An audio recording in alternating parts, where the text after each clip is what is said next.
좀 더 보충 설명하게 되면 제목은 이겁니다. 점유취득시효 완성 후. 이게 포인트예요.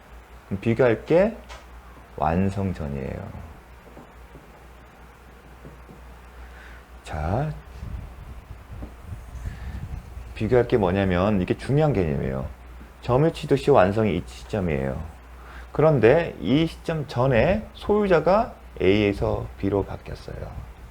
그러면 점유취득시효 완성이죠. 그럼 점유취득시효 완성 당시에 소유자는 누구였어요? B였어요. 그럼 B를 상대로 해서 소유권 이전 등기 청구를 행사할 수 있어요. 따라서 B에 대해서 B에 대항할 수 있다는 거죠. 근데 지금은 뭐냐? 점유취득시효 완성 당시에 누구였어요? A였어요. 그런데 이후에 아직 등기를 하기 전에 소유자가 B로 바뀌었어요. 그러면 점유취득시효 완성자가 이 사람을 상대로 소유권 이전 등기 청구를 행사할 수 있냐? 그 문제인데 할 수 없다. 그 이유를 설명하는 겁니다. 이중명이 떨어오신 겁니다. 설명을 했습니다. 되게 중요합니다. 이런 취득시효 완성자의 소유자가 변동된 경우에는 할 수 있었죠. 하지만 이 경우 못 하잖아요. 그러한 차이점 때문에 점유취득시효 완성자는 기산일, 취득시효 기산일을 임의로 선택할 수 없어요. 예컨대 이 사람이 이때부터 점유를 개시했으면 이때부터 계산하는 거지 이 시점은 자기가 임의로 할 수 없는 게 원칙입니다.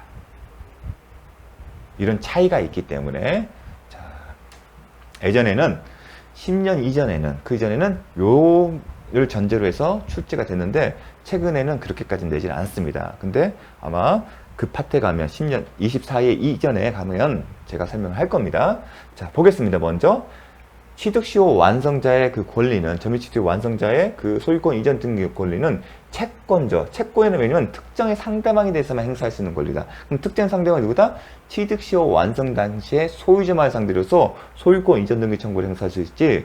만약에 점유취득시효 완성 이후에 소유자가 바뀌면 그 사람을 상대로 해서는 행사할 수 없다. 그 얘기를 쓴 겁니다. 채권적 권리이므로 점유취득시효가 완성되었다 하더라도 그에 따른 등기를 하지 않고 있는 사이에 그러면 점유취득시효 완성 후에 제3자가 소유권 이전 등기를 한 경우에는 그 3자는 점유취득시효 완성으로 인한 권리 변동의 당사자가 아니므로, 즉 이 얘기는 점유취득시효 완성 당시에 소유자가 아니므로 점유자는 그 3자에 대하여 점유취득시효 완성의 효과를 주장하며 대항할 수 없다. 정말 중요한 내용입니다. 이는 제3자 소유권 이전 등기의 등기 원인이 점유취득시효 완성 전에 있었다 하더라도 마찬가지라는 거. 요게 정말 중요합니다. 근데 최근 몇 년간 나오지 않았죠. 지금 30회에 와서 이 내용이 나옵니다. 근데 점유취득시효 하면 요 파트가 중요해요. 과거에는 많이 나왔습니다. 트렌드가. 그러니까 이제 최근 되면 또 바뀌어서 나올 수가 있겠죠. 자, 56번 등기 청구권에 관한 겁니다. 등기 청구권은 계속 시험에 나옵니다. 점유취득시효 완성으로 점유자가 소유자에 대해 갖는 소유권 이전 등기 청구권은 통상의 채권 양도 법리에 따라 양도될 수 있다. 이 얘기는 양도인이 채무자에게 소유권 이전 등기 의무 채무자에게 통지나 승낙을 하게 되면 양수인은 그 채권을 가지고 양수받은 채권을 가지고 대항할 수 있다. 그 얘기는 쓴 거죠. 이미 여러 번 나왔습니다. 비교할 게 뭐냐면 매매와 그 다음에 유효한 명의신탁 약정이 해지된 경우에는 뭐다? 통상의 채권 양도할 수 없고 뭐다? 채무자의 승낙이나 동의를 받아야 한다는 거예요. 2번 매수, 부동산 매수 인도받아 사용 수익하는 자의 매도인의 소유권 이전 등기 청구권은 소멸시효에 걸린다? 아니죠.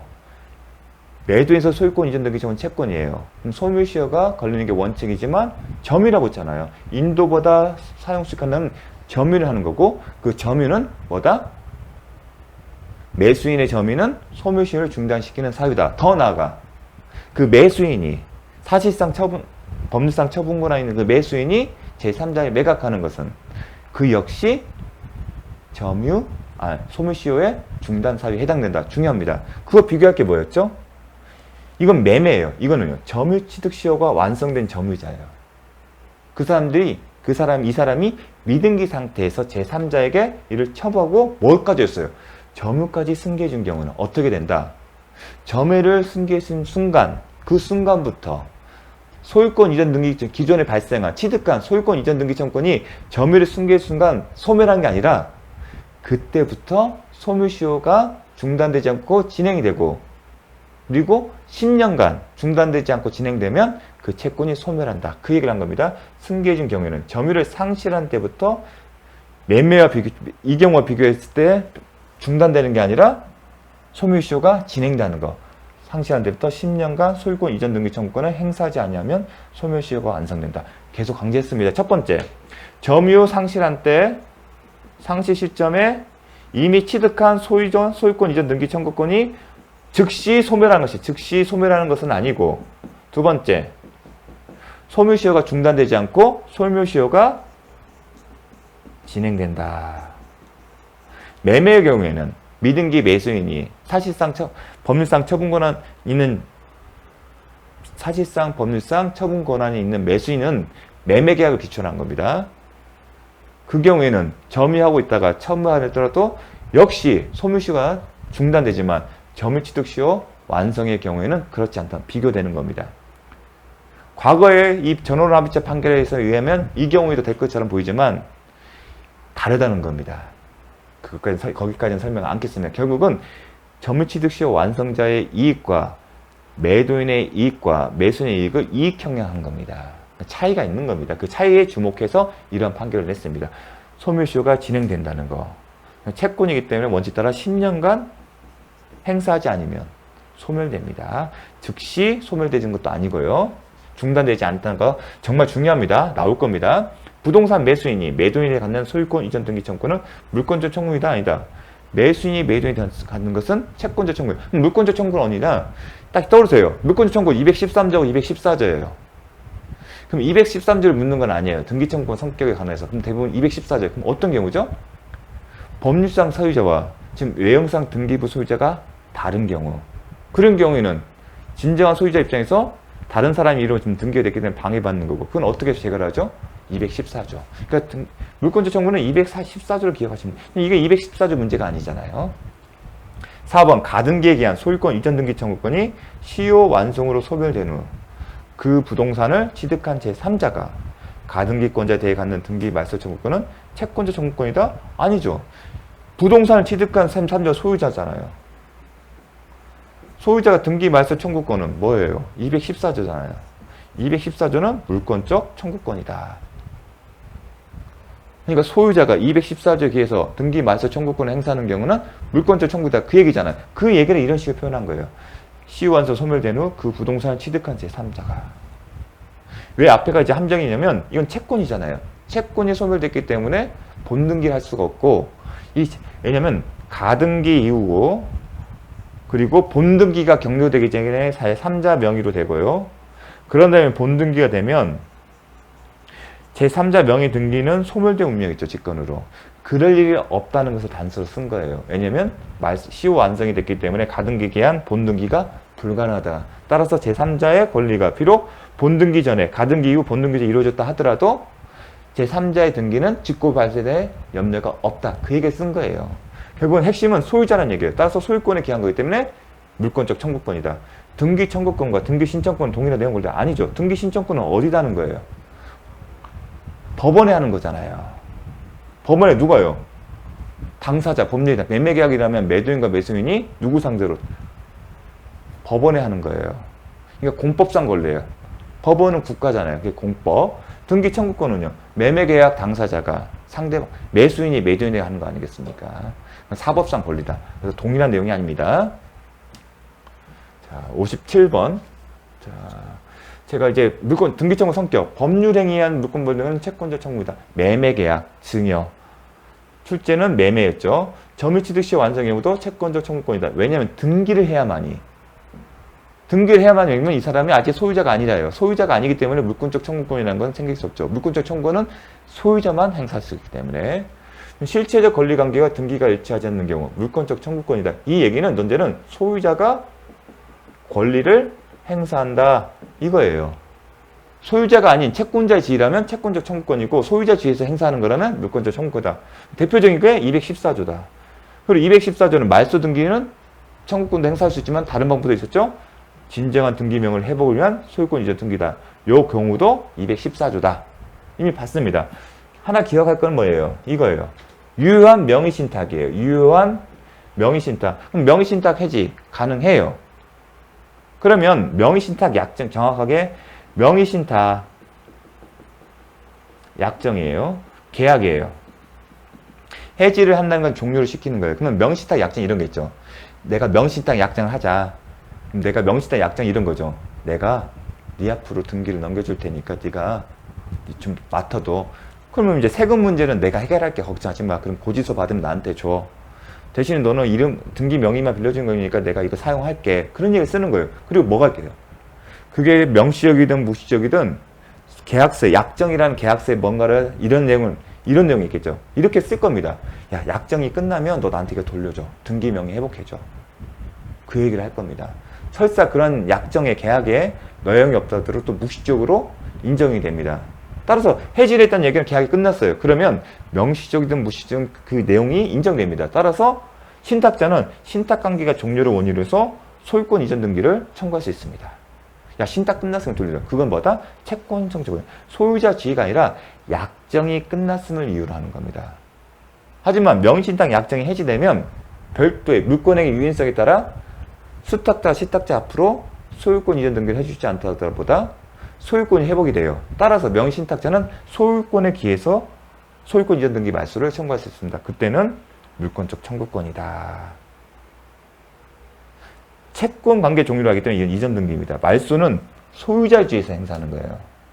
근데 이 원인이 뭐예요? 신탁관계 종료를 원인으로 하기 때문에 채권적 청구권이다. 요거는 그냥 암기해 주십시오.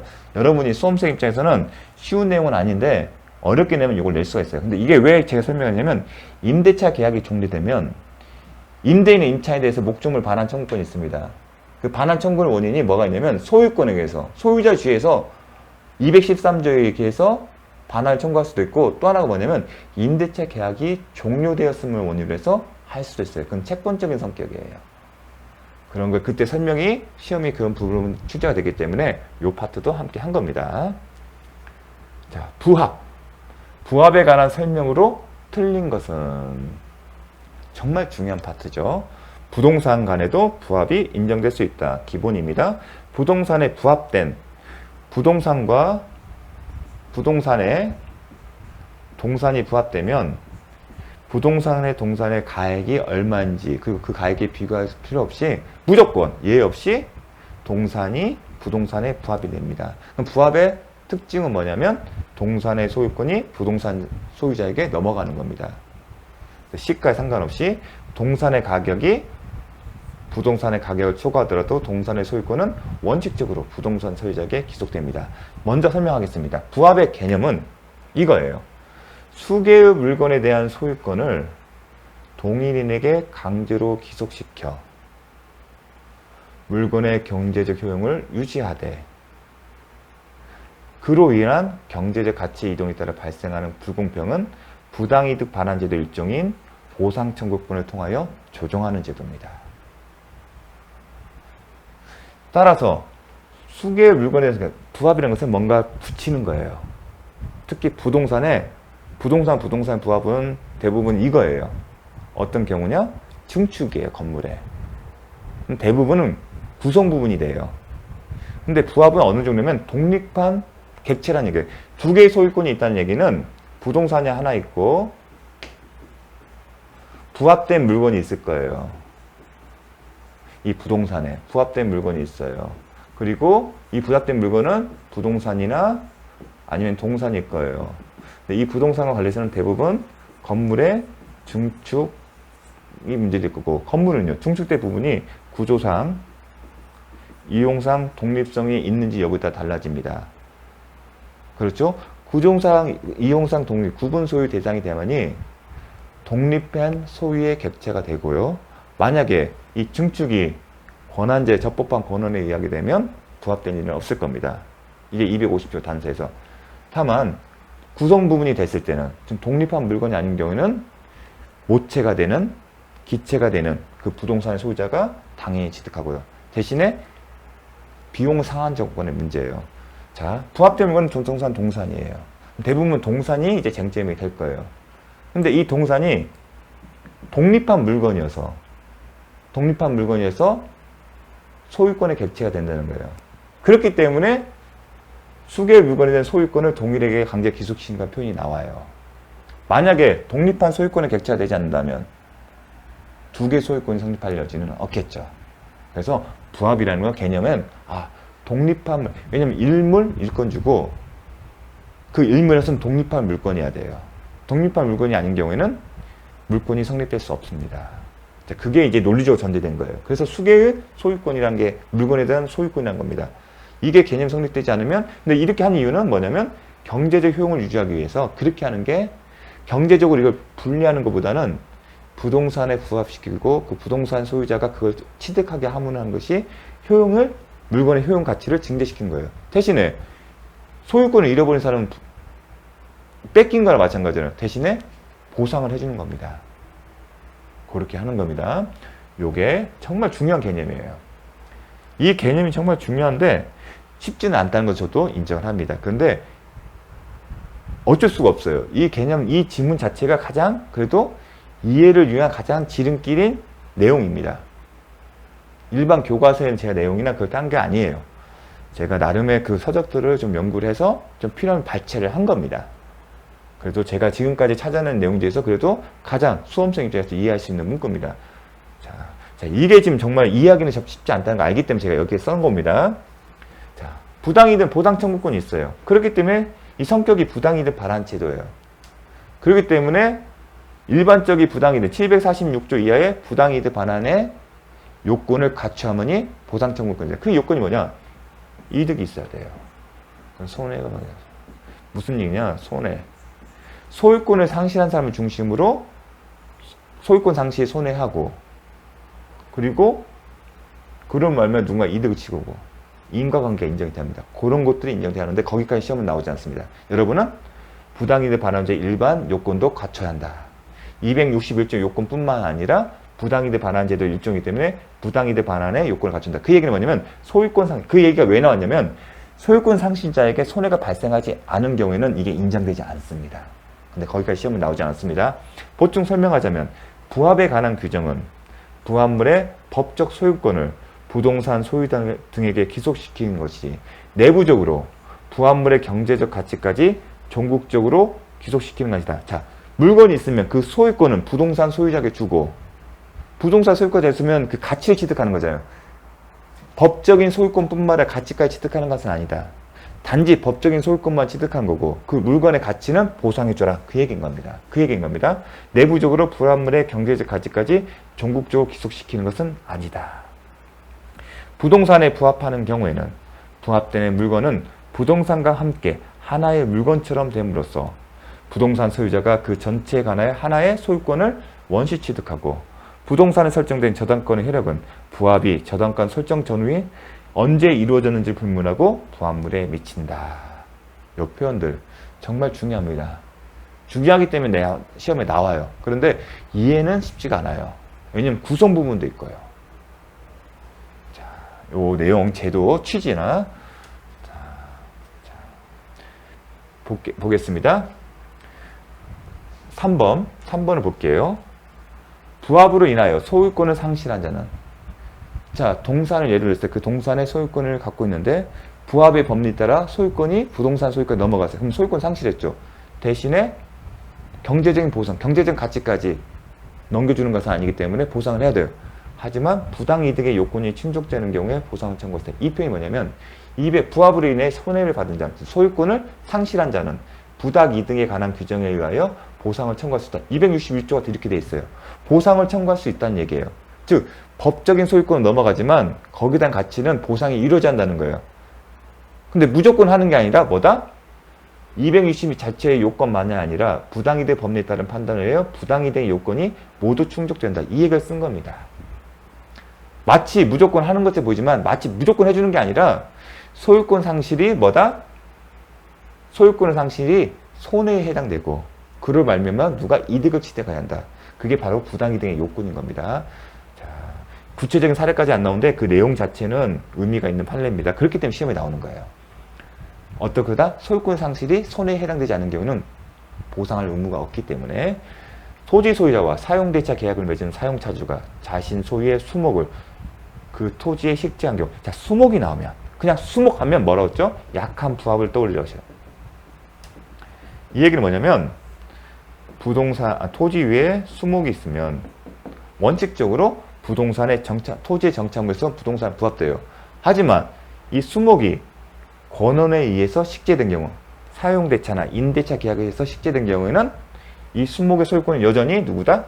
사용대차, 차주나 아니면 임차인의 것이 된다. 그 얘기를 한 겁니다. 이미 한번 설명을 드렸는데 다시 한번 정리하겠습니다. 토지에 대한 약한 부합이 있으면 강한 부합이 있고 약한 부합이 있어요. 근데 사실 강한 부합은 부합이 아니에요.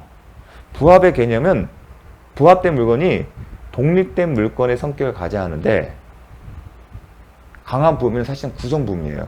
그래서 부합은 어디에 포인트를 두냐면 강한 부합, 약부는 결합의 정도예요.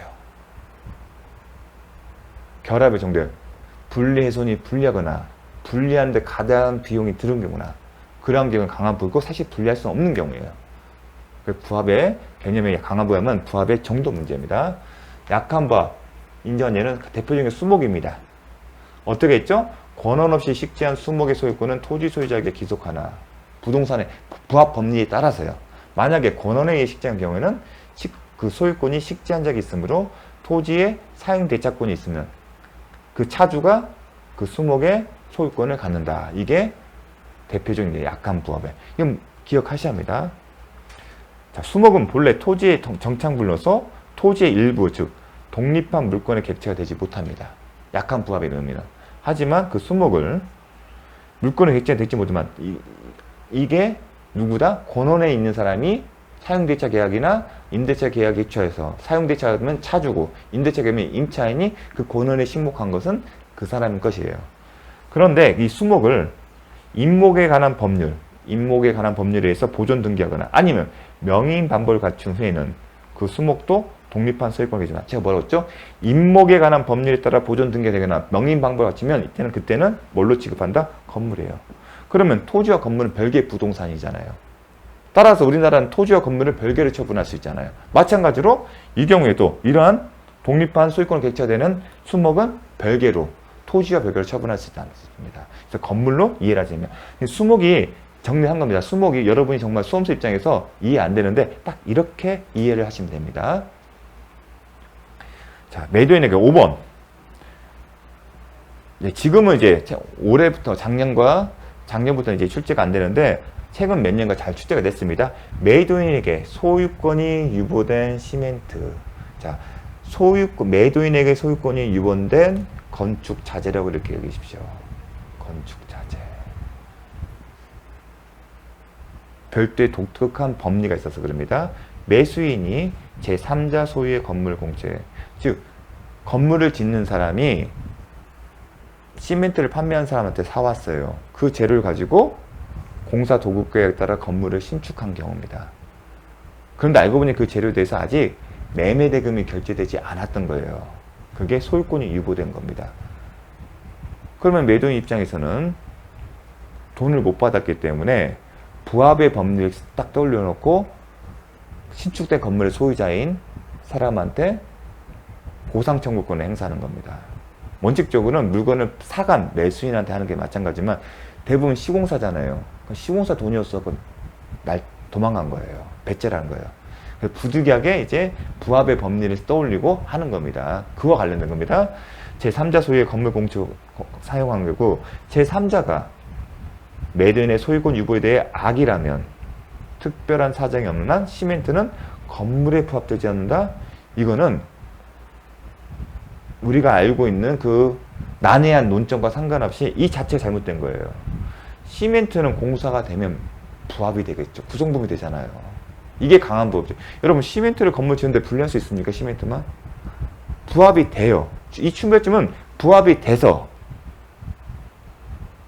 이 자재에 부합이 돼서 건물, 이 자재를 취득했다고 볼 수 있는 부합의 문제를 취득했다고 볼 수 있는 건물 소유자에게 261조에 따른 보상 청구권 행사할 수 있느냐가 쟁점인 거예요. 근데 출발점이 잘못된 거예요. 부합된 겁니다. 근데 이 이후로는 부합됐다는 전제에서 보상 청구권을 행사할 수 있냐는 문제를 물어봤습니다. 너무 어려운 법리거든요. 예의적인 법리거든요. 정책적인 거거든요. 이게 논리적으로 이끄는 결론이 아니라 정책적 판단이거든요. 선후취득 법리를 유추 적용해서 시험범위도 아닌. 그렇기 때문에 요걸 낸 거예요.